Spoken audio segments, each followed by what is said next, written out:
अ, आज फिर से हम लौट आए हैं लाइव सेशन की तरफ। और सबसे पहले हेलो गाइस। आप रोज़ लगातार हमसे जुड़ रहे हैं तो बहुत खुशी होती है। अगर आवाज़ आ रही है तो आप ज़रूर एक बार बता दें तो शायद अच्छा होगा।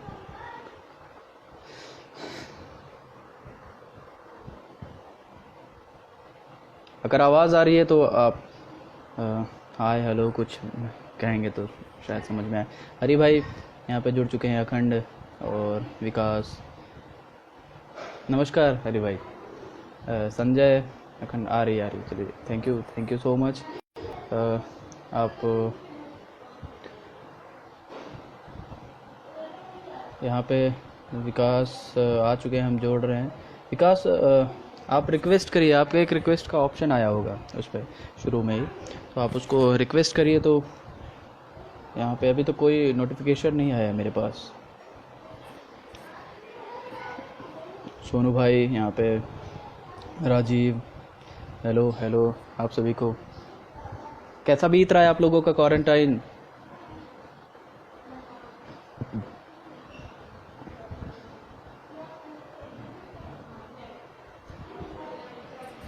विकास आप मेरी आवाज़ सुन पा रहे हैं क्या? जी जी जी। हाँ, मैं विकास को ऐड कर रहा हूँ यहाँ पे।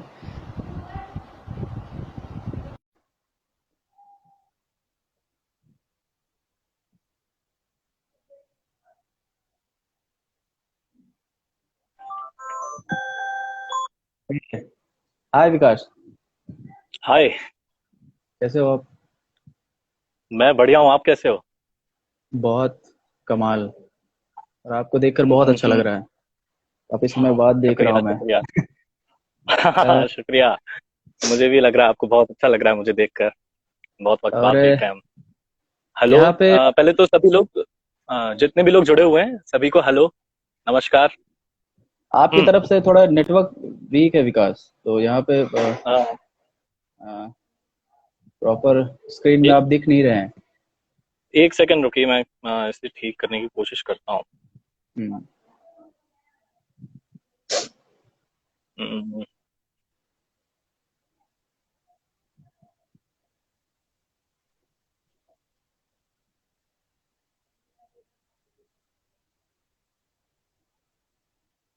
हम्म। विकास समझ में आया क्या? क्या समस्या हो रही है? Hello hello.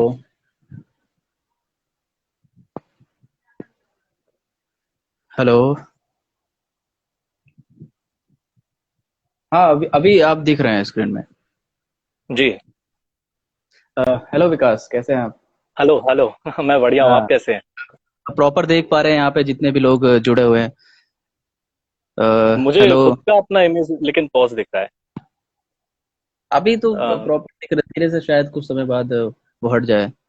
नेटवर्क जी। काफी ज्यादा लोग एक साथ मोबाइल हाँ, इस्तेमाल कर रहे हैं, इसीलिए। मैं नेटवर्क की वजह से ही छत पे आया था यहाँ ऊपर, ताकि नेटवर्क का इशू ना हो। हाँ, नहीं नहीं, काफी प्यारा मौसम लग रहा है आपके इधर, तो पूरा नेचर के बीच में है आप वहाँ तो।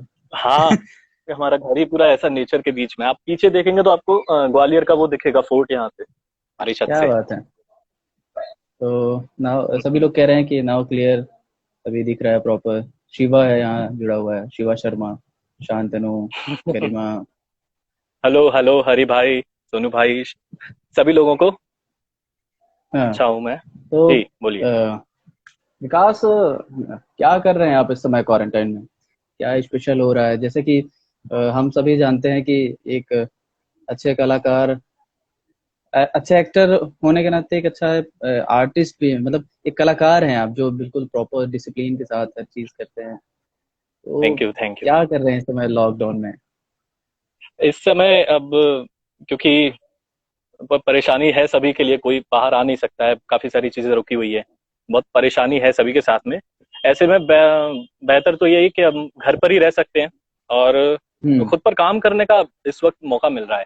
मैं स्क्रिप्ट्स हैं या नॉवेल्स हैं, प्लेस हैं, इन्हें अच्छे अच्छे हम्म चीजें पढ़ रहा हूँ, अच्छी अच्छी मूवीज देख रहा हूँ। हम्म और कुछ एक स्टोरीज पर जो काम करना है वो मैं इस वक्त कर पा रहा हूँ, और घर को टाइम अच्छे से दे पा रहे हैं हम ऐसे में क्या? क्योंकि सभी लोगों को घर पर ही रहना है।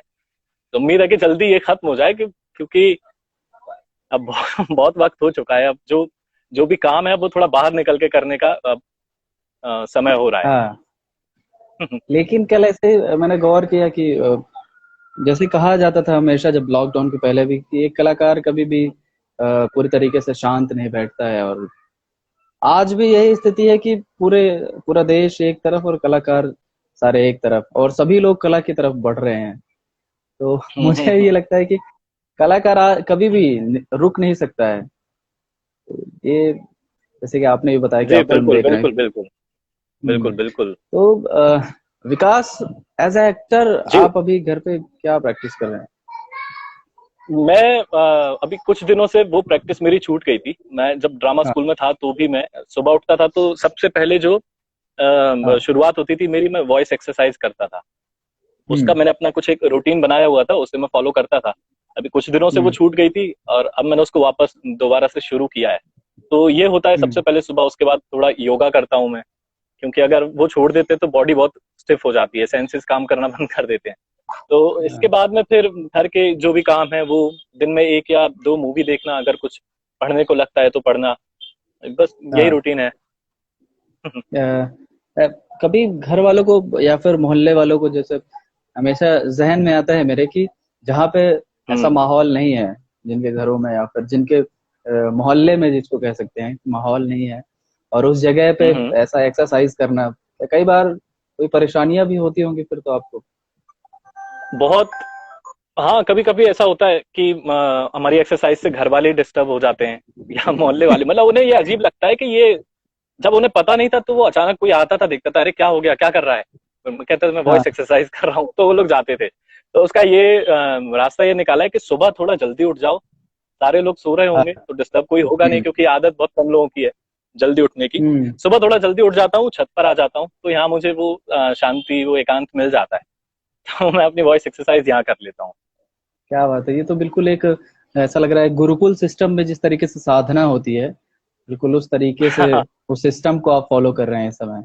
बिल्कुल बिल्कुल, जो हमने ड्रामा स्कूल से ने हमें जो भी दिया है, जो डिसिप्लिन दिया है, वो हाँ। डिसिप्लिन ही सबसे ज्यादा जरूरी आर्टिस्ट के लिए डिसिप्लिन है। तो आपकी हाँ। कला, या आप अच्छे हैं बुरे हैं वो अलग बात है, लेकिन अगर आप में डिसिप्लिन है तो आप आगे बेहतरी की ओर ही बढ़ते जाएंगे। तो क्या बात डिसिप्लिन। है, बहुत जबरदस्त बात कही कि एक आर्टिस्ट अगर कम क्रिएटिव हो तो भी चलेगा, लेकिन डिसिप्लिन उस बिल्कुल, प्रॉपर तरीके से होना चाहिए। डिसिप्लिन डिसिप्लिन से क्रिएशंस तो अपने आप आते जाएंगे फिर। तो विकास, जैसे डिसिप्लिन की बात हुई और आपने बताया कि थिएटर में किस तरीके से आपने ज्वाइन किया और फिर ये वो सारा डिसिप्लिन आपने मेंटेन किया, तो हम्म। कभी आप थिएटर में आने के पहले कैसे थे, उसको मतलब उसके आने के पहले भी आप ऐसे ही अपने आप को प्रेजेंट करते थे लोगों के आगे, वेल मेंटेन, या फिर कि ऐसे शैतानियां करते गुजारा करते थे अपना ये दिन? थिएटर में आने के पहले ये शैतानियां तो थी थी, शैतानियां तो मेरे अंदर थी। पर ये था कि मैं बहुत रिजर्व भी, मतलब एक अजीब सा कॉम्बो था, मैं कभी रिजर्व होता था, कभी बहुत ज्यादा सोशल हो जाता था। तो कई बार मैं खुद को एक्सप्रेस नहीं कर पाता था लोगों के सामने, मैं बहुत शाय या दबा या बधा हुआ सा महसूस करता था। लेकिन जो मेरे साथ के लोग हैं उनके बीच में मस्तियां भी बहुत होती थी। थिएटर, हम्म। हाँ, थिएटर में आने के बाद ये है कि अब एक्सप्रेस कर पाते हैं खुद को लोगों के बीच में भी। यही चेंजेस आए हैं। और लेकिन ये नहीं था कि ऐसा मुझे कि अचानक मेरा मन हुआ कि ये क्या है, इसको क्या करते हैं, ऐसा नहीं था। मुझे लगता है कि मुझे जब से भी याद है, मुझे हाँ। कला में बेसिकली सबसे ज्यादा तो एक्टिंग में, फिर आर्ट में, म्यूजिक में, इन सब में हमेशा से ही, मतलब मेरी पसंद यही, रुचि रुझान सब यही बना ही रहा है बचपन से। क्या बात है, ये तो बहुत बहुत सलीके से आपने इस चीज का जवाब दिया कि शैतानियों के साथ आप किस तरीके से एक प्रॉपर मेंटेन करते थे अपने आप को आप। अ, शैतानियों यहाँ के पे साथ। काफी सारे काफी सारे लोग जुड़े हुए हैं। किसी के जहन में जी अगर कोई सवाल हो, अगर कोई कुछ पूछना चाहे तो जरूर आप पूछिएगा, और जी, उसको हम जो भी जुड़े में उन्हें नमस्कार। यहाँ पे और लगातार लोग जुड़ रहे हैं। अच्छा लग रहा है देखकर। तो विकास, जी। जिस तरीके से थिएटर की बात हुई, तो मैं ये जानना चाहूंगा कि किस तरीके से आपकी थिएटर की जो जर्नी है वो किस तरीके से शुरू हुई। अगर प्रॉपर अगर थिएटर की बात करें तो वो कॉलेज थिएटर से शुरू हुआ है, लेकिन अगर स्टेज पर आने की बात करें तो वो मेरे स्कूल टाइम से शुरू हुआ था, तो उसकी अपनी एक कहानी है। और जब ये प्रॉपर हम जो थिएटर जैसा करते हैं उसकी एक अलग कहानी है। तो आप बताइए इनमें से मैं कहाँ से शुरू करूँ। जहां से आपको ज्यादा, जहां से शुरुआत हुई हो, जहां से आपको लगा हो कि जहां से आपने पहली बार किया हो, वो उसका थोड़ा जिक्र करिए। और फिर जी कैसे जर्नी आपने उसको डिसाइड कर लिया कि ये तो अब मेरी लाइफ है, अब यही करना है जी लाइफ जी जी टाइम, तो वो भी जी तो बिल्कुल। जिक्र करिएगा। ये शुरू ऐसे हुआ कि मैं हमेशा से बचपन से मैं अपने दादाजी के साथ बैठकर मैं फिल्म्स देखता था, क्योंकि वो हम्म। रिटायरमेंट के बाद वो सिर्फ टीवी देखते थे और उनके साथ में टीवी मैं बैठकर देख रहा होता था। तो होता ये हाँ। था कि मुझे कोई फिल्म, अब मैं दिन भर फिल्म्स देख रहा हूँ उनके साथ में, फिर मुझे डायलॉग्स अच्छे लग रहे हैं और मैं 3 या 4 साल का था, और जो डायलॉग्स अच्छे लग रहे हैं मैं वो बोलने लगता हूँ, तो वो धीमे धीमे उन्हें समझ आने लगा कि ये ना जो भी देखता है उसे एनेक्ट करने लगता है। तो इसमें हाँ। उन्हें आनंद आने लगा, तो वो खुद करवाते थे मुझसे। जैसे एक एक बुलंदी एक मूवी थी, तो बुलंदी हाँ। मूवी के डायलॉग मैंने रजनीकांत सर के डायलॉग्स मैंने रट लिए थे। तो हम्म। मेरे दादाजी अपना साफा मेरे कंधे पर रख देते थे और वो मुझसे वो बुलंदी के डायलॉग्स करवाते थे। तो ऐसे मतलब रुचि मेरी हमेशा से थी। फिर जब मैं स्कूल में गया, तो जब स्कूल में एनुअल डे पर नाटक होते थे तो उसमें मैंने देखा कि मेरे जो 2 भाई हैं वो दोनों सीनियर्स थे मुझसे, तो उन्हें नाटकों में लीड रोल मिल जाता था। मैं बहुत छोटा था, तो मैं किसी हम्म। टीचर के पास जाता था तो उन्हें लगता था कि बहुत ज्यादा ही छोटा है, इसे नहीं लेना है, तो ऐसे मुझे लेते नहीं थे, बस टाल देते थे बहला के फुसला के, और मैं फिर अपने भाइयों को देख रहा होता था परफॉर्म करते हुए, और मुझे बड़ा बुरा लगता था कि मुझे नहीं लिया। फिर अगले साल एक बार हुआ, मैं 5th स्टैंडर्ड में था, तब एक टीचर ने मेरी मासूमियत देखी होगी उन्हें, जो भी है, तो उन्होंने मुझे अपने प्ले में छोटा सा रोल दिया। अकबर बीरबल के ऊपर वो प्ले था, उसमें उन्होंने मुझे एक हाँ। दरबारी बनाकर बैठा दिया, और रिहर्सल चल रही थी, तो जो बीरबल था उसे उन्होंने एक शेर दिया हुआ था। वो शेर को लेकर वो बीरबल जूझे जा रहा है, वो अटक गया है उससे, वो शेर हो नहीं रहा है। सर हमारे परेशान हो गए, तो उन्होंने मेरे को देखा, उन्होंने मुझे खड़ा किया, कह रहे तुम जरा बोलकर दिखाओ, और मैंने एक बार में वो शेर बोल दिया। तो सर ने जो बीरबल था उसे दरबारी बना दिया, मुझे दरबारी से बीरबल बना दिया। तो और उस साल वो ड्रामा हमारा स्कूल में वो रोल बड़ा बड़ा चर्चित हुआ, और उसके बाद से फिर अगले साल टीचर्स ढूंढ ढूंढ कर आते थे मेरे पे, 2 2 3 3 टीचर आते थे कि तुम हमारे प्ले में आ जाओ। तो स्कूल से ऐसे शुरू हुआ था। जब कॉलेज में गया तो हमारे सीनियर्स थे, जैसे एमपीएसडी से भी सीनियर है हमारे संजय भाई, वो हमें मिले थे, तो उनके साथ में हमने यूथ फेस्ट वगैरह ये सब करना शुरू किया। तो इस तरह हम लोग हाँ। युवा उत्सव करते थे, नेशनल्स वगैरह जाते थे, वहाँ लोगों का काम देखते थे, सीखते थे। फिर ड्रामा स्कूल से जो पास आउट्स आए सीनियर्स, उनकी इंटर्नशिप के जो प्रोजेक्ट्स थे उसमें उनके साथ में किया। थोड़ा थिएटर शहर में किया, उसके बाद दिल्ली चला गया, दिल्ली में थिएटर किया, वहां से वापस आकर फिर परिवर्तन समूह में अयाज सर के साथ किया, और उसके हम्म। बाद ड्रामा स्कूल। ये तो ये मतलब इन लगातार शॉर्ट। ये लगातार सफर कैसा चलता रहा कि आप यहाँ किया, फिर आप दिल्ली गए, दिल्ली से फिर लौट कर आए, तो ये सब। जी जी जी बोलिए। बस यही जानना चाह रहा था कि ये क्या एक एक भटकाव था, या फिर आप अपने मन से गए थे दिल्ली, कि दिल्ली नहीं गए नहीं, ये फिर बिल्कुल लौट कोई, कर आ पाए, हाँ फिर ड्रामा स्कूल जी आए। जी, ये बिल्कुल कोई भटकाव नहीं था। मैंने जब पहली बार ड्रामा स्कूल के लिए अप्लाई किया तो थिएटर मैंने हाँ। उतना ही जाना था जितना यूथ फेस्ट में होता है। हमारा ऐसा कोई हाँ। मतलब एक्टिंग गुरु या थिएटर गुरु हमारे थे नहीं, तो वही हम्म। जो देखते थे उसी से अपना खुद ही कुछ भी तैयारी करते थे, सीखते थे। तो ऐसे एनएसडी और हाँ। एमपीएसडी के लिए अप्लाई किया, एमपीएसडी के फाइनल्स में भी आ गया मैं, मतलब सिर्फ अपनी खुद की कुछ भी तैयारी करके मैं फाइनल्स में आ गया, जहाँ शायद हम मिले थे उस वर्ष। हाँ। हाँ। वो 6th बैच के ऑडिशंस थे, हाँ, तो मैं फाइनल्स में आ गया। वो वहां नहीं हुआ मेरा सिलेक्शन। उसके बाद मैंने जब उसका मैं थोड़ा उदास भी था उस चीज को लेके, फिर मैंने एनएसडी के लिए जब अप्लाई किया, तो वो उदास भी था, और मैंने मोनोलॉग, पता नहीं क्या मैंने अच्छे से तैयारी की या नहीं की, जब मैं ऑडिशन रूम में एंटर हुआ तो मेरे सामने आलोक सर बैठे थे, और आलोक सर का तो ये था कि अगर ऑडिशन रूम के बाहर जो भी खड़ा है वो आलोक सर के नाम से खौफ खा रहा है कि अंदर आलोक सर हाँ। बैठे हुए हैं। मैं अंदर गया तो उन्होंने आते ही मुझे ले लिया, आइए बैठिए, क्या करेंगे क्या दिखाएंगे, और मैंने कहा सर मैं मोनोलॉग करूंगा। उन्होंने कहा करिए, और 2 लाइन के बाद में मेरा मोनोलॉग हवा हो गया, मैं भूल गया, तो मैं वहीं अटक गया। और फिर उन्होंने मुझे समझा के कि बेटा अभी थोड़ा और कर लो, थोड़ा और सीख लो, फिर देना, इतनी जल्दी क्या है, अभी बहुत छोटे हो तुम। तो फिर मैं वहां हम्म। से निकल गया। और हमारे शहर में इतना होता नहीं था थिएटर, तो कभी कभी होता था। हम्म। तो मैं, ये मेरा खुद का अपना डिसीजन था कि जरूरत है थोड़ा और बेहतर करने की और बहुत ज्यादा बेहतर देखने की। दिल्ली में हम जाते हैं तो वहाँ एसआरसी है, एनएसडी है, और फिर हर दिन प्ले होते हैं, आप खुद चुन कर देखते हैं कि आपको क्या देखना है। तो इसलिए मैंने मैंने सोचा कि ग्रेजुएशन हो गई है कि थोड़ा अब हम्म। बाहर का काम देखा जाए एक्सपोजर के लिए। फिर मैं दिल्ली गया, वहां मैंने फ्रीलांस थिएटर किया, देखा, काफी देखा। फिर हाँ। जब ड्रामा स्कूल के लिए अप्लाई करने के लिए दोबारा वक्त आया तो मैंने सोचा अब मुझे घर जाना चाहिए ताकि मैं तैयारी अच्छे से कर सकूं। तो इसलिए हम्म। मैं वहां से लौटकर घर वापस आ गया और फिर मैंने कुछ वक्त तैयारी की, तो फिर उसके बाद मेरा एमपीएचडी हो गया। क्या बात है। तो विकास, यहाँ पे एक सवाल आया है कि एज जी। एज एक्टर हमें किस इंस्टीट्यूशन में जाना चाहिए, मतलब सीखने के किस लिए। देखिए, एज एन एक्टर इंस्टीट्यूशन ऐसा मायने नहीं रखता है। एक्टर बनने के लिए आपको मार्गदर्शन की जरूरत होती है, डायरेक्शन की होती है, और इंस्टीट्यूशन या मास्टर जितने बेहतर हो वो डायरेक्शन उतना बेहतर होगा। पर ऐसा स्पेसिफिक नहीं है कि हम इसी इंस्टीट्यूशन में जाएं। अगर आप किसी भी इंस्टीट्यूशन में जाएं, आप किसी ग्रुप थिएटर में भी करें, मेच्योर थिएटर भी करें, या आप एक स्क्रिप्ट खुद भी पढ़ें, तो सीखने को आपको हर जगह मिलेगा। जगह जितनी बेहतर हो, क्लासेस जितनी बेहतर हो, उतना बेहतर मिलेगा। लेकिन इंस्टीट्यूशन जो भी हो, आपको ये सोचना होगा कि सीखना आपको है। तो वो मेहनत के ऊपर है, आपकी डिसिप्लिन के ऊपर है। जैसे अगर आपके पास में सारा दिन है तो आप ज्यादा से ज्यादा उसका इस्तेमाल करें। अगर आप इंस्टीट्यूशन में हैं तो बाहरी भटकाव से बचते हुए। तो इंस्टीट्यूशन कोई भी हो, अगर आपने सीखने का है, कई लोग बिना इंस्टीट्यूट के भी सीख जाते हैं और कई लोग राडा बिल्कुल। जाकर भी नहीं सीख पाते हैं। तो इंस्टीट्यूशन कोई भी हो, आप अगर मेहनत करते हैं तो आप सीख जाएंगे। बहुत सही जवाब दिया कि जिसको कुछ काम करना है, लगन है और इच्छाएं हैं, तो वो कहीं भी रहकर वो सीख सकता है आसानी से। तो जी। विकास, यहाँ पे एक एक सवाल है कि प्रॉपर बोलिए। आपकी,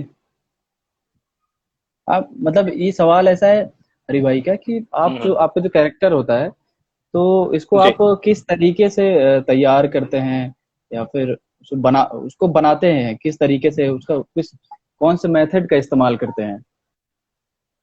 मेथड। जी। मेथड्स हमने जैसे क्लासेस में सीखा, उसके पहले का हमारा कुछ अपना अलग था, ड्रामा स्कूल से पहले का। फिर क्लासेस में हाँ। हमने कुछ अलग अलग मेथड्स हमने सीखे। उसमें हाँ। उसको करते करते जूझते हुए उससे हम खुद की कुछ चीजें इनपुट हम उसमें अपने रखते हैं। तो ऐसे अपना खुद का कुछ एक मेथड हर किसी का होता है। तो उसमें मेरी हम्म। जो खास चीजें हैं वो ये है कि पहले मैं स्क्रिप्ट को पहली बार पढ़ते में ही मैं उसमें वो फील और उसमें पॉजेज और ये सब ढूंढने लगता था। लेकिन हम्म। अब मैं ऐसा करता हूँ कि स्क्रिप्ट को मैं 2 से 3 बार पढ़ता हूँ, ताकि आप एक इजी स्पीच की तरफ ना बढ़े, आप एक फर्स्ट इमेज में आप बंध के ना रह जाएं। तो आप जब उसको बिना बिना आप फील वगैरह लिए आप एक पहले उस कहानी को समझते हैं, तो फिर हाँ। आप उसकी लेयर्स निकाल सकते हैं। ये है। इसके बाद सबसे बड़ा वेपन जो है, आई थिंक वो किसी भी आर्टिस्ट के एक्टर के लिए, वो मैं इमेजिनेशन को मानता हूँ। और इमेजिनेशन के साथ ऑब्जर्वेशन आपकी जुड़ी होती है। आप ऑब्जर्व करते हैं तो इमेजिन करते हैं, और हम्म। ये कैरेक्टर बिल्ड करने के हैं। इसके अलावा मेरा एक एक खास चीज ये है कि मैं अगर उस कैरेक्टर मैं आहार्य अभिनय पर भी काफी विश्वास रखता हम्म। हूँ। तो अगर मेरा जो कैरेक्टर है, उसकी जो भी कॉस्ट्यूम है, अगर मेरा मानना है कि हम उसे सीधे हमारा जिस दिन शो है या ग्रैंड रन है उस दिन हमने वो कॉस्ट्यूम पहन ली, तो वो कॉस्ट्यूम हाँ। हमें जो एनर्जी देती है वो एनर्जी हमें कैरिकेचर की तरफ ले जाती है। यानी उस कॉस्ट्यूम की एनर्जी से जो पहली कैरिकेचर परफॉर्मेंस या ऐसा कुछ एक अजीब सी एनर्जी से आपकी बॉडी रिएक्ट करती है, वो आता हाँ। है। हाँ। तो हाँ। मेरा मेथड ये है कि अगर मेरे अभिनेता की कोई कॉस्ट्यूम है या कोई प्रॉपर्टी है, तो मैं उसे रिहर्सल्स के दौरान से मैं वैसा या उसका कुछ सब्सिट्यूट मैं इस्तेमाल करने लगता हूँ। हाँ। और इसके साथ में ये कैरेक्टर बिल्डिंग की बात हुई। जब ये सारी चीजें हो जाती हैं तो फिर म्यूजिक का सपोर्ट लेता हूँ, कोई एक म्यूजिक सुनता हूँ, म्यूजिक के साथ में वो इमेजिनेशन अपने आप बढ़ती जाती है। कैरेक्टर की पूरी जर्नी, स्टोरी की पूरी जर्नी वो दिमाग में घूमती रहती है। ऐसे कंसंट्रेट करते जाते हैं तो ऐसे वो कैरेक्टर डेवलप होता जाता है। और सबसे खास ये है कि जो मैं अभी करने लगा हूँ, ड्रामा स्कूल के आखिरी प्ले आते आते करने लगा हूँ, कि ये सब बिल्ड करने के बाद स्टेज पर जाने के बाद खुद को बहुत ज्यादा फिक्स ना करना, खुद को बहुत ज्यादा बांध के ना रखना, बहुत ज्यादा चीजों को हम्म। ऐसा नहीं करना कि ये है तो यही है। उसमें इम्प्रोवाइजेशन की अपनी छोटी मोटी ज्वेलरीज हैं जो जो उसकी ब्यूटी को थोड़ा बढ़ा दे, उनका ओके। इस्तेमाल करना।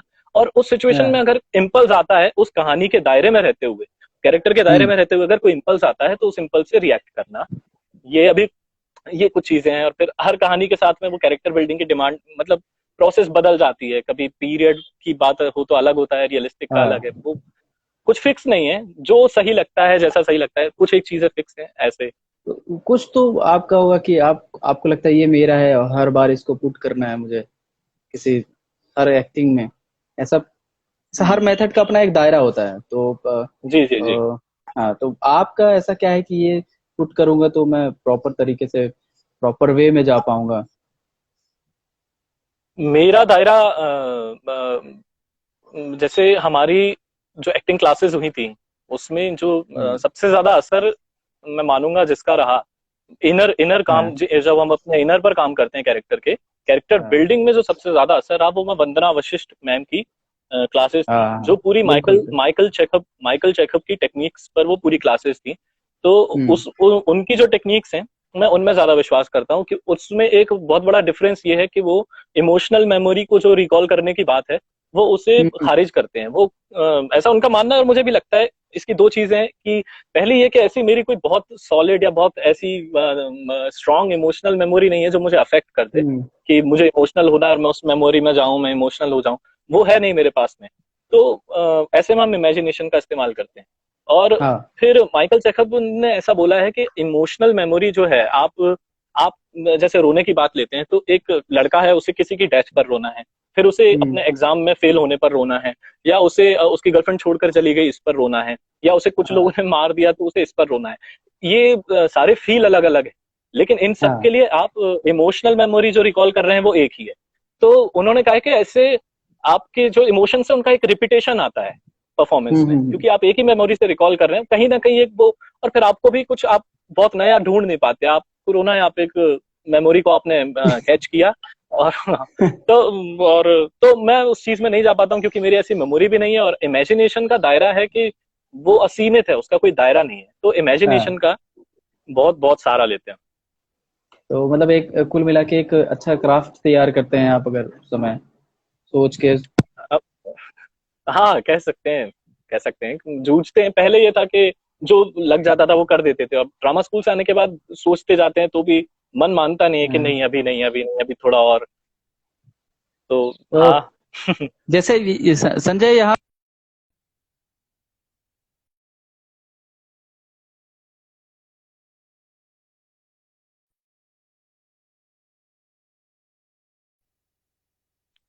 हेलो, हाँ बोलिए, आ गए। जी जी, आप दिख रहे हैं, बोलिए बोलिए। संजय यहाँ पे जैसा आपने बोला कि वो सही बात है, सवाल सही था। और विकास ने ऐसा बोला है कि किसी इंस्टीट्यूशन में जाकर ही एक्टर बना जा सके, ये जरूरी नहीं है।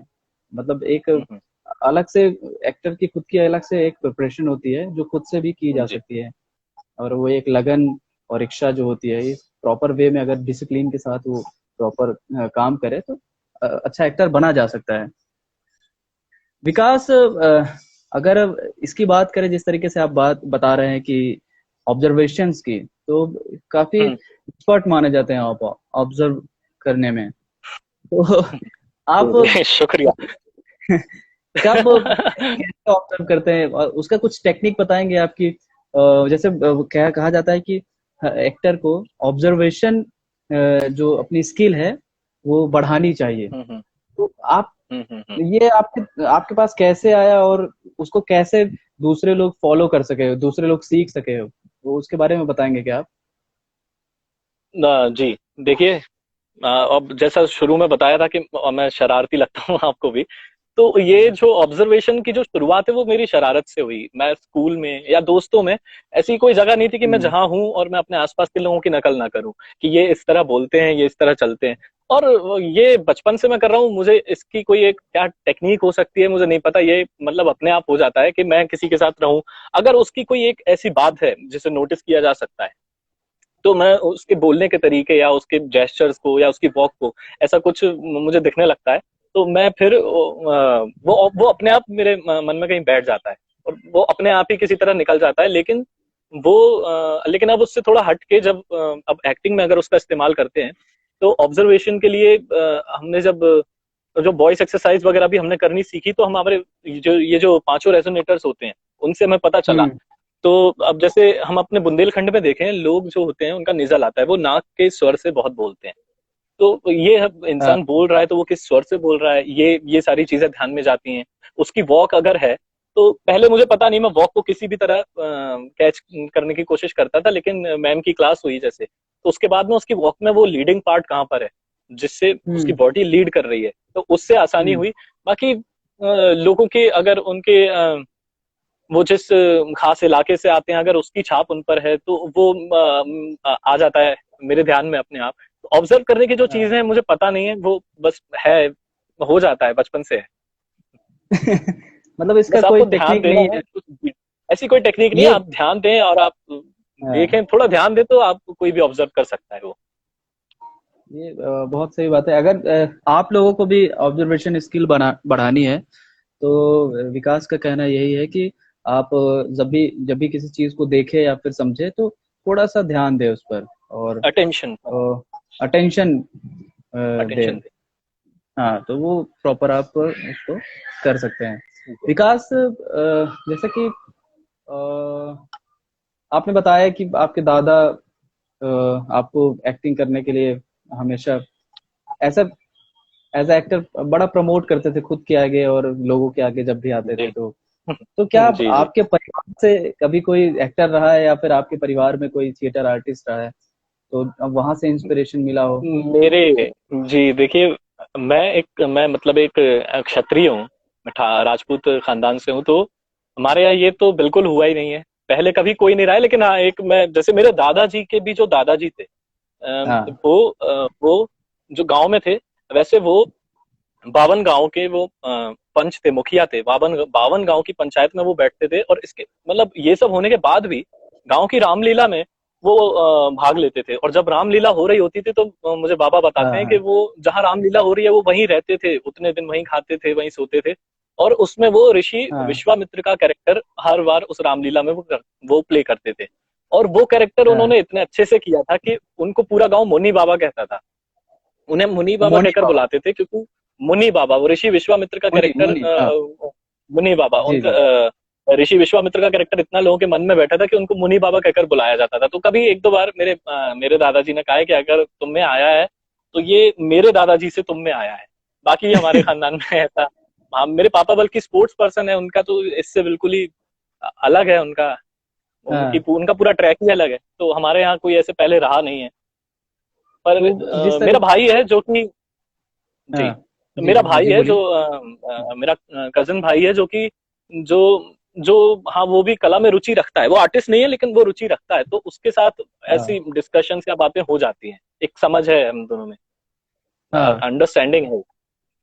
हाँ। तो जैसे कि आपने बताया कि कोई था नहीं हमेशा और आपके पापा स्पोर्ट्स में रुचि रखते थे, तो कभी ऐसा ऐसा घर वालों का था कि तुमको ये बनना है, और फिर बड़े होके आपने बोला कि अरे अब तो ये मैं कर नहीं पाऊंगा शायद, मतलब एक एक फेज आया होगा जब आपने बताया होगा कि थिएटर करना है। उसके पहले आप घर वाले क्या चाहते थे कि आपको ये बनना है और आप उसी की तैयारी कर रहे थे हमेशा से?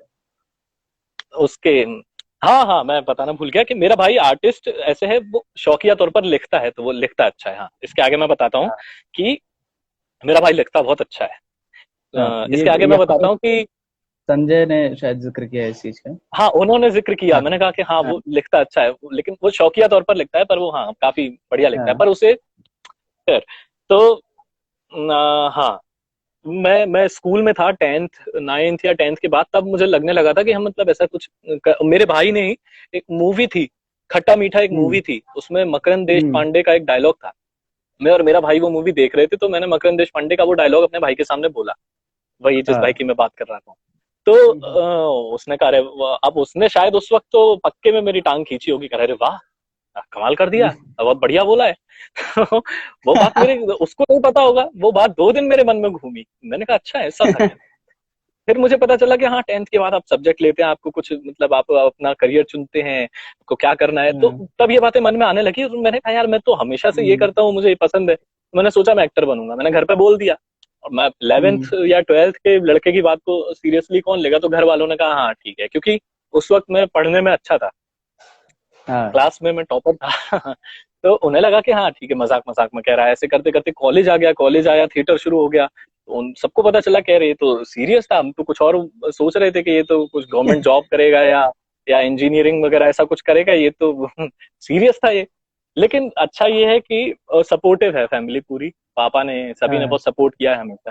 तो तो उन्हें पता भी चला, तो उन्होंने इसमें सपोर्ट किया। उन्होंने बस ये कहा कि तुम जो पढ़ाई कर रहे हो उस पढ़ाई को पूरा करो, जो कि हाँ सही भी है, जरूरी भी है। तो बिल्कुल बिल्कुल सही। उन्होंने कहा कि लेकिन इसके बाद तुम्हें अगर जो तुम्हें करना है वो तुम बिल्कुल करो। हम्म। तो सपोर्टिव बहुत है फैमिली, ऐसा मुझे कभी लगा नहीं कि मुझे खुद से मैं कभी हाँ। डिमोटिवेट हो गया हूँ या कभी कॉन्फिडेंस लूज कर जाऊं, ये अपना मुझे खुद का हम्म। लगा होगा कि नहीं हो पा रहा है या नहीं हो पाएगा, लेकिन फैमिली की तरफ से ऐसा कभी कुछ नहीं हुआ है। हम्म। ये बहुत अच्छी बात है ये। यहाँ पे एक सवाल आया है कि एज ए एक्टर आपको अभी अपने आप में क्या कमी लगती है, जिसके ऊपर आप काम कर रहे हैं कि सही हो जाए। ऐसी कोई एक कमी नहीं है, और ऐसा कोई दिन नहीं आएगा, और मैं बिल्कुल चाहता भी नहीं हूं कि ऐसा कोई कभी दिन आए कि जब हमें अपनी कमियां दिखनी महसूस हो जाए। जहां वो हमें लगने लगा कि अब कोई कमी नहीं बची, बस वही खत्म है, पूरा किस्सा खत्म है वहीं पर। कमियां एक नहीं है, तमाम में मैं बताऊं, अगर मैं एक दिन वॉइस एक्सरसाइज ना करूं तो उस दिन मैं, मुझे लगता है कि मैंने अपनी 50% एक्टिंग मेरे हाथ से छूट गई। अगर मुझे परफॉर्म करना है, मैंने लगातार हम्म। 29 दिन वॉइस एक्सरसाइज की है, जिस दिन मेरा शो है अगर मैंने हाँ। उस दिन नहीं की तो मुझे शाम को ये फील होगा कि गया मेरा, मेरे हाथ से गई चीजें, मेरे कंट्रोल में कुछ भी नहीं है, बिल्कुल भी नहीं है। तो वो कमियां कमियां तो बहुत हैं, और उन पर लगातार काम करते रहना, निरंतरता जरूरी है, तो वो काम करते रहना हम्म। बहुत ज्यादा जरूरी है। तो कमियां एक नहीं बहुत हैं, और बहुत सारा है। अभी तो शुरू भी नहीं किया है, ऐसा कहूँ, अभी तो शुरुआत भी नहीं हुई है, तो अभी तो बेहद कमियां हैं, ऐसी ऐसी हैं जो हमने डिस्कवर भी नहीं की है। तो ये कभी आप ये आपको नहीं लगता कि आपने जैसे इतने दिन नहीं किया, हैबिचुअल हो जाना चाहिए, तो अभी मैं कर लूंगा, परफॉर्म कर लूंगा। हाँ, ये क्या है, परफॉर्म तो ऐसा हो जाता है कि अगर करना हो तो कर लेते हैं, हाँ लेकिन हाँ। अंदर वो सेटिस्फेक्शन नहीं मिलता है। और सेटिस्फेक्शन तो हाँ वैसे पूरी तौर पर तो नहीं मिलता है, लेकिन वो और ज्यादा हाँ। कम हो जाता है। ऐसा लगता है कि बहुत बहुत कुछ छूट गया, बहुत कुछ रह गया, हम बस हम्म। मोनोटोनस हो गए या सीखते रहे, ऐसा कुछ लगता है। वॉइस एक्सरसाइज मेरे लिए, हम्म। मतलब बहुत ज्यादा ऊपर रखता हूँ मैं उस चीज को हमेशा से। तो अब वो कमजोरी कह लें या कुछ भी कह लें, लेकिन अगर मैं वो नहीं करता हूँ तो मुझे लगता है कि अधूरा है काम, अधूरी है तैयारी, सब अधूरा है परफॉर्मेंस में। अगर वो हाँ। करता हूँ तो मुझे लगता है कि हाँ, अब मैं तैयारी से आया हूँ अभी थोड़ी। क्या बात है। ये जैसे कि बात हो रही वॉइस एंड स्पीच की, तो वॉइस जी जी में आप किस प्रकार से कौन सी एक्सरसाइज करते हैं, अगर आप शेयर कर सके तो। और जी, बिल्कुल बिल्कुल बिल्कुल। वॉइस हाँ। में मैं जैसे ड्रामा स्कूल में आने से पहले तो मैं कुछ एक एक्सरसाइज मैंने यहाँ वहाँ सीखी थी, वो करता था। वो करता था तो मैंने पाया कि मेरा गला उससे खराब हो जाता था। मैं वो हम्म। एक्सरसाइज कर रहा हूँ और उस दिन पता चल रहा है कि शाम तक मेरा गला बैठ गया। तो हाँ। वॉइस एक्सरसाइज करते में ध्यान बहुत ज्यादा रखने की जरूरत होती है, क्योंकि ये बहुत सेंसिटिव एरिया होता है, हमारी जो वोकल कॉर्ड्स हैं, अगर हम गलत करते हैं तो गला खराब होने के पूरे चांसेस हैं। तो ड्रामा हम्म। स्कूल में आने के बाद में जो वॉइस एक्सरसाइज, जब टीचर्स आए वॉइस एंड स्पीच के, अमित बनर्जी सर, उत्तरा बावकर मैम, इन इन दो टीचर्स हम्म। ने जो एक्सरसाइज दी, उन्हें मिला जुलाकर मैंने कुछ एक 35 से 40 मिनट का मेरा जो रूटीन है अभी मैंने वो बनाया है, मैं उसे हम्म। फॉलो करता हूँ। वो शुरू हम्म। ऐसे होता है कि वो हारमोनियम से शुरू होता है, जैसे उस पर हमिंग करना, फिर ओम का उच्चारण करना, फिर कुछ अलंकारों का अभ्यास करना, आकार में करना, सरगम करना। हाँ। उसके बाद में पेंटिंग करना, हमारे पांचों जो रेजोनेटर्स हैं इनके लिए पेंटिंग करना, फिर टंग ट्विस्टर्स करना, और कुछ जबान की, कुछ जबान साफ करने की कुछ एक्सरसाइज उत्तरा मैम की हैं उन्हें करना। और उत्तरा हाँ। मैम का एक बहुत खास उनका एक पैटर्न है पेंटिंग का, जो मैंने पहले नहीं सीखा था और मैं उसको ही फॉलो करता हूँ। हर कोई पेंटिंग बैठ के करता है, लेकिन उत्तरा मैम के उस पैटर्न में आप लेट जाते हैं और फिर आप वो पेंटिंग करते हैं। लेकिन अगर मैं यहाँ इस तरह बोलूं तो वो नहीं समझ में आएगा, क्योंकि उत्तरा मैम खुद हमें छू छू कर, हमारे चेस्ट पर हाथ रख के, हमारे सर पे हाथ रख के वो फील करती थी कि हाँ अब वाइब्रेट हो रहा है, अब वाइब्रेट नहीं हो रहा है। तो इस तरह उन्होंने हमें हमें इसकी समझ हाँ। थोड़ी बहुत जो भी और डेवलप की है। तो ये किसी की निगरानी में हो तो अच्छा है। तो जैसे अब हम लेट जाते हैं और पांचों रेसोनेटर्स का इस्तेमाल करना शुरू करते हैं, ये हाँ। यहाँ से, फिर चेस्ट, फिर हमारा ये तारू, हमारी नाक और टॉप ऑफ द हेड, हम इन पांचों से करते हैं। हम्म। तो ये कुछ मिला जुला कर ऐसा रूटीन है मेरा। बहुत बहुत ही कमाल की बात कही आपने कि ये ऐसे किसी के मार्गदर्शन में ये करे तो बहुत ये सही बात है कि बिना मार्गदर्शन में तो मुझे लगता है कि अर्थ का भी हो जाता है कई बार। बहुत तो बहुत ही ये अगर हाँ, हाँ जी हाँ, जी। आप कुछ कह रहे थे। मैं यही कह रहा था कि वॉइस एक्सरसाइज स्पेशली अगर आप बिना मार्गदर्शन के करते हैं तो ये बहुत सेंसिटिव एरिया है। वही हम्म। है। तो यहाँ पे बहुत सारे लोग जुड़े हुए हैं, लगातार जुड़ रहे हैं, सुन रहे हैं। जी जी जी, शुक्रिया सभी को शुक्रिया आप सभी का जुड़ने के लिए, सुनने के लिए। थैंक यू सो मच जी विकास। आप आपके जहन में ऐसे कोई किसी कभी आप राह में चलते हुए या फिर कभी किसी जगह पे कहीं आप गए हो और कोई कैरेक्टर आपको तुरंत मतलब ऐसा आपने पकड़ लिया हो कि अरे ये तो ऐसा बोल रहा है और ये तो मेरे जहन में आ गया है, तो ऐसा कोई कैरेक्टर है आपके पास जो आपने ऑब्जर्व करते करते आपके जहन में, मुझे पता है कि आप आपके पास एक पूरा भंडार होगा इस चीज का, लेकिन जो हमें जो अगर कुछ वो जी शेयर करना चाहे कि आपने कैसे ऑब्जर्व किया उसको और फिर कैसे अप्लाई किया अपने आप में और कैसे शुरू किया आपने वो बोलना, फिर उसको जी एक्टिंग में जी हाँ किया आपने, ऐसा कोई सफर है क्या जी आपका? जी जी, एक एक कैरेक्टर था एक बार, अब मुझे हाँ, जी मैं बताता हूँ आपको। हाँ। आप समझ पाए ना मैं क्या बोल रहा हूँ? जी जी जी, मैं बिल्कुल समझ गया उस बात को। हाँ अ, हुआ ये था, हाँ, कि मैं अपने गांव में गया हुआ था। हाँ अपनी दीदी, मेरी दी की शादी हुई थी, तब मैं उनके साथ उनके गांव गया हुआ था, यूपी में। तो यूपी में हाँ वो होता है, शादी होती है तो दूर खेतों में शामियाना लगता है। और हाँ। शामियाना शामियाना लगता है वहां पर, फिर रात शामियाना। भर ना। शामियाना एक तंबू का टेंट, एक होता है, एक तंबू होता है, टेंट होता है जिसमें हाँ रात भर वहां सिर्फ पुरुष लोगों को ही आने की इजाजत होती है। जैसा आप, जैसे फिल्मों में आप देखते होंगे जो आइटम नंबर्स आते हैं, आ रे प्रीतम हाँ प्यारे काइंड ऑफ, ये हमारी हाँ तरफ ये सच में होता है। तो इस शामियाना शामियाना में रात भर डांस वगैरह ये सब होता था। और उनके हम्म। तो मैं अपनी दी के यहाँ गया हुआ था, तो वहाँ एक डांस चल रहा था और वहां पर एक एंकर आया हुआ था। तो हाँ वो शामियाना के एंकर जो होते हैं, उनका बोलने का अपना एक अलग सा अंदाज था। तो वो हर परफॉर्मेंस के बाद आता कहता आहा, आहा, वो आहा करता था हर परफॉर्मेंस के बाद। और वो कुछ बेस में जाकर बोलने की कोशिश करता था। तो जब वो आने लगा, उसने एक दो बार ऐसा किया, और जब वो अगली बार आया तो मैंने बोल दिया आहा। तो साथ के सारे लोग हंसने लगे, वो भी हंसे मेरे साथ में। फिर मैंने कहा कि अरे भाई, ये एक अच्छी आदत पकड़ आ गई इनकी। तो वो आहाल को हम्म। लेकर जब हम नाट्य विद्यालय के साथ हम छतरपुर छतरपुर वर्कशॉप पर जा रहे थे टूर पे, तो वहां पर मैंने देखा बस में, मैं भी वही जो शरारतें होती है मैं अपनी कर रहा था, शेरो शायरी मस्ती, बस में खड़ा होकर माइक पकड़ के। तो वो माइक जब मेरे हाथ में आया तो अपने आप वो ऑटोमेटिकली मेरे मुंह से आहा करके निकला, और मैं बेस में शुरू हो गया, आहा कैसे हैं आप, ये। तो वहां वो मजाक तक रहा।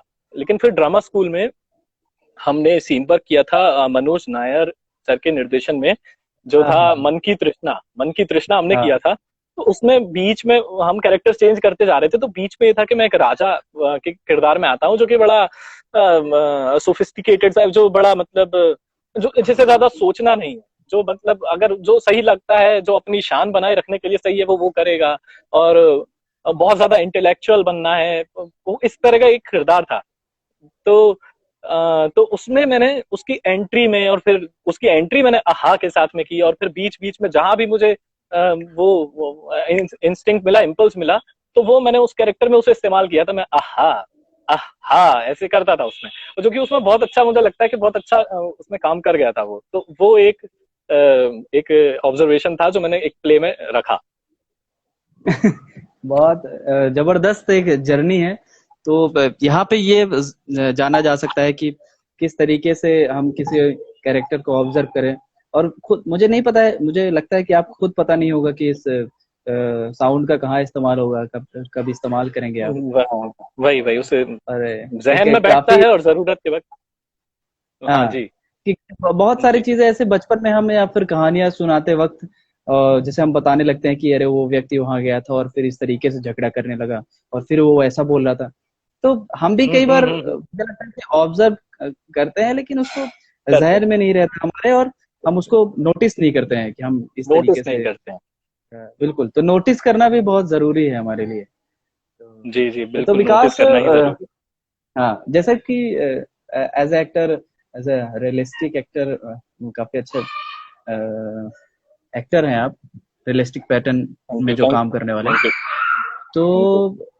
तो जैसे जो अभी एक दौर आया है, तो एक जी बदलाव हुआ कि जिस तरीके से बॉलीवुड में ये सारे नए नए एक्टर आना शुरू हुए, नवाजुद्दीन सिद्दीकी, इरफान खान और ये राजकुमार राव, तो जी। एक बड़ा बदलाव हुआ है। तो इस संदर्भ में आप क्या कहेंगे कि किस टेक्निक या फिर कौन सा ज्यादा बेटर है, जो पहले था या फिर जो बदलाव हुआ ये बेटर हुआ? आप किसको फॉलो करते हैं, जो पहले स्टारडम जो क्रिएट करते थे उस पे, या फिर अभी के जो एक्टिंग टेक्निक है जो बॉलीवुड, ये सारी चीजें? और जी जी थिएटर बहुत जी अलग अलग एक्सपेरिमेंट होना शुरू हो गए हैं। जी जी जी, बिल्कुल बिल्कुल। तो ये है कि बदलाव तो समय की मांग है। तो हाँ बदलाव है जरूरी, अगर बदलाव बेहतर है तो जरूरी भी है। तो सिनेमा हाँ जब इंडिया में शुरू हुआ, सिक्सटीज में जाए तो सिक्सटीज तक का जो एरा है उसे हम गोल्डन एरा मानते हैं। हाँ तो तब के परफॉर्मेंसेज में देखें तो रियलिस्टिक पैटर्न पर एक्टिंग तब भी बहुत ज्यादा होती थी, तब स्टोरीज बहुत अच्छी होती थी। अगर देखें तो पहले मेथड एक्टर हमारे दिलीप हाँ कुमार साहब ही कहे जाते हैं। तो वो हाँ शुरुआत थी, और उसके बाद में जो दौर आया वो स्टारडम का दौर आया, जिसमें अमिताभ बच्चन आते हैं, राजेश खन्ना जी आए, और ये स्टारडम लोगों के मन में इनके लिए हाँ मतलब हाँ पागलपन आने लगा। और इससे भी ज्यादा जब नाइन्टीज में आए, तो फिर जो अक्षय कुमार, सुनील शेट्टी वगैरह का जो दौर आया, उसमें तो पूरी तरह से कमर्शियलाइज हो गया सिनेमा। और उसमें एक्टिंग हाँ पैटर्न ऐसा होता था कि जो डायलॉग्स होते थे, अगर आप देखें तो स्क्रिप्ट की, स्टोरी की डिमांड होती है कि आपको एक्टिंग कैसे करनी है। अगर आप ड्रामेटिक सीन में आप रियलिज्म पकड़ेंगे, हालांकि रियलिज्म में भी अपना एक ड्रामा होता है, लेकिन लाइंस अगर देखें तो अब हम्म। जैसे नाइन्टीज की जो मूवीज थी, और उसमें डायलॉग्स ऐसे होते थे कि जैसे किसी एक मूवी में डायलॉग था कि ये रोटियां बाबूजी मुझे उस उस अस्पताल की याद दिलाती हैं जिसकी लाशों में आपके हाथ रंगे हुए हैं, और मुझे लगता है कि ये रोटियां उसी खून में डुबो डुबो के मुझे खिलाई जा रही हैं। तो अब इससे अगर बहुत, तो ये डायलॉग में ही ड्रामा सा है। लेकिन अब दौर ये जो है, मैं मानता हूँ कि जो अभी का दौर है ये बहुत बेहतर दौर है, क्योंकि बहुत ज्यादा अच्छा सिनेमा बन रहा है। हालांकि लोग कहते हैं कि इंडिया में बनता नहीं है, बनता है, उसे देखा नहीं जाता है, देखते भी हैं, ऑडियंस है। हम्म, तो जो अभी का दौर है वो बहुत अच्छा है, क्योंकि एक्टिंग, वो जो एक्टिंग है उसमें वो एक पैटर्न फिक्स रहता था एक्टिंग करने का, एक तरीका रहता था हाँ कि अगर रोमांस है तो ये एक्सप्रेशंस हैं, ऐसी डिलीवरी है। और लेकिन जो आज का पैटर्न है उसमें थॉट को उसमें लोग आने से पहले, एक्टर आने से पहले वो सोचता है कि मैं जा रहा हूं तो मैं हम्म तैयारी के साथ जाऊंगा। बाहर का एक्टर है अगर, तो वो बिना तैयारी के जाना नहीं चाहता है। तो आज का जो है उसमें मेथड्स, हर किसी का अपना मेथड है, वो थॉट में रहकर एक्टिंग करते हैं, ना कि वो ऐसा कोई पैटर्न पकड़ते हैं। तो जो राजकुमार राव हैं, इरफान खान साहब थे, तो हम्म नवाज जी हैं, ऐसे बहुत से एक्टर्स हैं। और यंग जनरेशन में भी काफी सारे हैं। तो ये जो दौर है इसमें अच्छी अच्छी स्टोरीज आ रही हैं, और जो एक्टिंग इस वक्त हो रही है हम्म। वो ज्यादा रियल लगती है मुझे। तो जो अभी का दौर है मैं उसे ज्यादा मानता हूँ। ज्यादा मानते हैं तो ये तो आपने भी देखा होगा बहुत सारी वेब सीरीज। मुझे लगता है कि वेब सीरीज आने के जी बाद लोगों को ज्यादा चांसेस मिले हैं, और जो ज्यादा क्रिएटिव एक्टर थे वो ज्यादा जी निखर कर आए हैं बाहर पूरी तरीके से। जी जी जी जी यहाँ पे एक सवाल है विकास की, अखंड ने जी। पूछा है कि एक एक्टर, एक अच्छा जो एक्टर होता है उसको हम्म। इमिटेट करके कॉपी करना चाहिए, और अगर नहीं करना चाहिए तो क्यों? एक अगर किसी अच्छे एक्टर को आप देख रहे हैं तो उसे इमिटेट करना मैं बिल्कुल नहीं कहूंगा कि इमिटेट तो नहीं करना चाहिए, लेकिन इंस्पिरेशन जरूर ले सकते हैं। जैसे अब मैं इरफान खान सर की मैं बात करूं, मैंने उन्हें देखा है, हम्म। तो उनसे जो इंस्पिरेशन मैंने ली है हाँ वो ये है कि वो, उस एक पर्टिकुलर सीन का जो फील है, जो मूड है, इमोशन है, उसमें वो हम्म बहुत ज्यादा रियल रहते हुए भी उस, लोग जो कहते हैं कि रियलिज्म डेड है, लेकिन ऐसा नहीं है। रियलिज्म अगर हाँ डेड है तो वो फिर वो बहुत बोरिंग है और उबाऊ है, वो बर्दाश्त नहीं होगा। एक्चुअली रियलिज्म में, रियलिज्म बहुत ज्यादा मुश्किल इसलिए है क्योंकि उसमें लेयर्स है, उसमें मूड है। तो एक्चुअल जो हाँ रियलिज्म है वो बहुत मुश्किल है। तो इंस्पिरेशन हम इस तरह ले सकते हैं कि इरफान हम्म खान सर जो हैं, वो उनकी ईज है, जो उनकी जो ईज है हम्म काम करने की, वो मुझे बहुत इंस्पायर करती है कि ईज, जो जितना इजीली वो कर जाते हैं, लेकिन वो उतना इजी है नहीं, उसके पीछे बहुत हम्म गहरे थॉट्स और मूड होते हैं। तो वो ईज को मैं ले लूं तो वो मुझे इंस्पायर करती है। तो मैं कोशिश करता हूँ कि हाँ, ईज में रहकर मैं भी करूँ, जहाँ जहाँ ईज की जरूरत नहीं है वहां हम इसे ब्रेक करें, लेकिन ईज है, या इनका काम करने का जो तरीका है कि ये ढूंढते हैं, हाँ चीजों को खोजते हैं, राजकुमार राव हैं, इरफान खान साहब हैं, बिल्कुल। तो इनका अपना मेथड है, तो वो इस तरह मुझे इंस्पायर करता है। लेकिन इमिटेशन मैं नहीं कहूँ, इमिटेशन में सारी आपकी रिसर्च खत्म हो जाती है। आपने एक डायलॉग पढ़ा और एक्टर को इमेजिन किया और फिर वो निकल जाता है। तो इमिटेशन शुरुआत में कुछ लोग कर लेते हैं, लेकिन धीमे धीमे वो छूट जाए तो ही बेहतर है। सही कहा आपने। यहाँ पे एक सवाल है कि लेकिन इस सवाल का जो आंसर है वो एक शब्द में देना होगा आपको। जी। ये सवाल ऐसा है कि आपकी एमपीएचडी की जो जर्नी थी वो कैसी थी? मैं एक लाइन बोल सकते हैं। या एक लाइन बोल सकते हैं। हाँ, वो सपने से भी ज्यादा अद्भुत कहूंगा। क्या अद्भुत बात है, बहुत मतलब खूबसूरती से ऊपर अद्भुत। जबरदस्त बात कही आपने, क्योंकि एक जगह है जहाँ पे प्रतिदिन इंसान धीरे धीरे एक पत्थर की तरह गए थे और एक मूर्ति की तरह बनकर वहां से लौटता है क्या इंसान। एग्जाम्पल दिया है आपने, वाह। बिल्कुल सही में। वहां पे एक एक टीचर जो होते हैं बिल्कुल प्रतिदिन बिल्कुल वही बिल्कुल। कितनी हथौड़ी मारनी है, किसको कितना, किस पत्थर को कितनी हाँ हाँ, चोट लगनी चाहिए कि प्रॉपर एकदम। तरीके से इसका शेप आ जाए। तो आपको आपकी बात को आगे बढ़ाते हुए मैंने कहा, तो जी जी। विकास बहुत अच्छा लगा आपसे बात करके, और आप हमारे साथ जुड़े। इस सेशन का आखिरी एक रिक्वेस्ट है कि अगर आप कोई मोनोलॉग अगर अगर आप सुनाना चाहें, जी। पसंदीदा मोनोलॉगों में आ, से अगर आपका मन हो तो जी आप एक देखिए, मोनोलॉग जी सुना जी जी, सकते बिल्कुल बिल्कुल, मैं सुनाऊंगा। उससे पहले तो थोड़ा सा और बताना चाहूंगा कि मतलब अभी जैसा मैं जिस जगह पर हूँ, तो मैं बिल्कुल सुनाऊंगा, लेकिन वो जाहिर है कि मूड वो बिल्कुल बन नहीं सकता है। और अगर नहीं हैं। बनेगा तो अगर मैं कोई रियलिस्टिक स्पीच आपको सुनाता हूँ तो वो शब्द के अलावा कुछ नहीं लगेगा, बिल्कुल हम्म बेजान लगेगी वो। तो हम्म मैं पारसी लैला मजनू का हमने ड्रामा स्कूल में एक सीन वर्क भी किया था, और एमपी स्कूल ऑफ ड्रामा में मैंने जो ऑडिशन दिए थे उसमें भी मैंने एक पारसी स्पीच की थी, एक मोनोलॉग किया हम्म। था लैला मजनू का। तो लैला हाँ मजनू का किस्सा मशहूर है एकदम। और पारसी का अपना एक स्टाइल होता है कि वो रियलिस्टिक नहीं होती, लाउड होती है, शेरो शायरी का एक लहजा होता है डायलॉग डिलीवरी में। तो वो मैं सुना देता हूँ। मूड में नहीं आ पाऊंगा, लेकिन शायद उसके शब्द आपको अच्छे लगें। तो मजनू के बारे में जो कहा जाता है, मशहूर है कि मजनू लैला के हाँ प्यार में ऐसा पागल हुआ कि वो अपने कपड़े फाड़ फाड़ के और लैला लैला चिल्ला रहा था। तो ये हाँ। जो चंक है ये उस पीस से आता है जहां मजनू रेगिस्तान में हम्म और जंगलों में भटक रहा है। रेगिस्तान और जंगलों में मजनू भटक रहा है, और पेड़ से, पहाड़ों से, रेत से, जानवरों से, पंछियों से वो बात कर रहा है लैला के बारे में। तो ये वो स्टेज है जब मजनू पागल हो चुका है। तो जब इसे स्टेज पर करते हैं तो मेलो ड्रामा से भी ऊपर का कुछ ये जाता है। तो पागलपन की हद होती है इसमें मजनू की। तो मैं बस वो बोलकर सुनाऊंगा अभी, जो कि उतना पागल नहीं हो पाऊंगा मैं। तो मजनू पागल हो गया है, भटक रहा है, और जानवरों से, पेड़ हाँ पौधों से, रेत से बात कर रहा है, और कहता है कि मेरी लैला से कह देना अगर हो उस तरफ जाना, मेरी लैला से कह देना अगर हो उस तरफ जाना, कि बन बन ढूंढता फिरता है तुझको तेरा दीवाना। अगर तैयार हो दोस्तों तुम साथ ले आना, जुबा बनकर मेरी वरना दरे लैला पर चिल्लाना, कि मेरी आंखों के दीदों से ये आंसू हो गए जारी, गुले उम्मीद जितने थे सब कांटे बन गए प्यारी।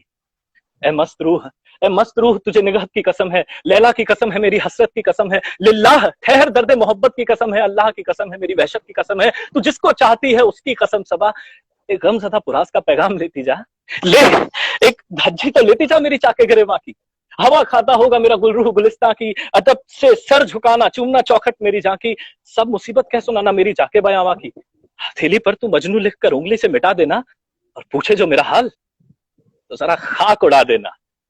और ये बहुत लंबा है, तो इसे खत्म करने के लिए मैं इसमें इसका एक दूसरा पीस जोड़ना चाहूंगा, हाँ। जिसमें मजनू लैला से कहता है कि लैला, लैला ना मुझसे पूछ मैं क्या देख रहा हूँ, लैला ना मुझसे पूछ मैं क्या देख रहा हूँ, मैं खैस हूँ और तुझमें खुदा देख रहा हूँ, तुझको खुदा कहूँ कि खुदा को खुदा कहूँ, दोनों की शक्ल एक है किसको खुदा कहूँ, तो संभल कर बैठना है हुस्ने लैला देखने वालों, संभल कर बैठना है हुस्ने लैला देखने वालों, और तमाशा खुद ना बन जाना तमाशा देखने वालों, बिठाकर लैला को सामने देखें हसरत यूसुफ, करे फैसला फिर हुस्ने जुलेखा देखने वाले, और हुआ ही जाता है खत्म किस्सा मेरी हस्ती का, हुआ ही जाता है खत्म किस्सा मेरी हस्ती का, तमाशा देख कर जाना तमाशा देखने वालों। ये क्या ये बात है, ऐसे खत्म होता है। जबरदस्त तरीके से आपने थैंक परफॉर्म यू, किया। Thank you, thank you. बहुत बहुत मजा आया सच में। यहाँ पे काफी लोग लोग अ, बहुत तारीफ कर रहे हैं यहाँ पे। Thank you so much, thank you so much. आप जो भी तारीफ करें, जितने भी लोग, बहुत बहुत शुक्रिया आपका। विकास, मैं तो चाहता हूँ कि इस सेशन को और आगे बढ़ाऊं, लेकिन शेड्यूलिंग ऐसा है कि अब लगातार टाइमिंग का थोड़ा टाइम कम पड़ रहा है। अब अगला शेड्यूल जो मेरा फेसबुक में है उसमें लाइव का सेशन है, तो मुझे जी जी वहाँ जी, बिल्कुल। निकलना निकलना पड़ेगा। हरी भाई, हाँ, मैं बिल्कुल इसके बिल्कुल। लिए क्षमा चाहता हूँ कि इस सेशन को आगे नहीं बढ़ा पा रहा हूँ, और फिर हम जी, ऐसे ही बस जुड़ेंगे, ऐसे आप ही पे और सारी बातें करेंगे। मैं एक बात कहना चाहूंगा मैं आपसे बस, बिल्कुल कि बिल्कुल। आपका बहुत ज्यादा शुक्रिया आर्ट ऑन क्लिक, कि आपने इससे शुरू किया है, क्योंकि हम लोग घर बैठे भी हम लोग ये पा रहे हैं, और ऐसा लग रहा है कि हम काम करने के बाद हम आप अपने साथ के लोगों को बेहतर जान पा रहे हैं। बहुत बहुत ही बढ़िया चीज आप कर रहे हैं। मैं चाहता हूँ आगे और बड़ी बड़ी पर्सनैलिटीज अब आ ही रहे हैं, एफबी पर मैं देख रहा हूँ आ ही रहे हैं। बहुत बहुत शुक्रिया कि हाँ, आपने इसे शुरू किया, और बहुत बहुत शुक्रिया कि आपने आज मुझे यहाँ बुलाया। आप सब स्वस्थ रहें, अपना ख्याल रखें, घर में रहें, और thank you so much art on click. Shiva, thank you. बिल्कुल, आप भी अपना ध्यान रखें, फिर मिलते हैं आपसे। अलविदा। Thank you so much. अलविदा मित्र।